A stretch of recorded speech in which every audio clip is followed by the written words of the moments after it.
தென்னாப்பிரிக்காவுக்கு எதிரான முதல் டெஸ்ட் போட்டியில் கில் காயமடைந்திருந்தார்.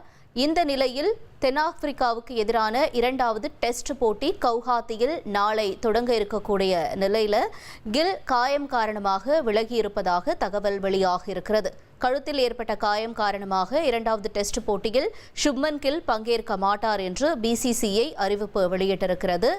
இரண்டாவது டெஸ்டில் ரிஷப் பந்த் அணியை வழிநடத்துவார் என BCCI அதிகாரப்பூர்வ அறிவிப்பினை வெளியிட்டிருக்கிறது. அண்மை செய்தியாக பார்த்தோம்.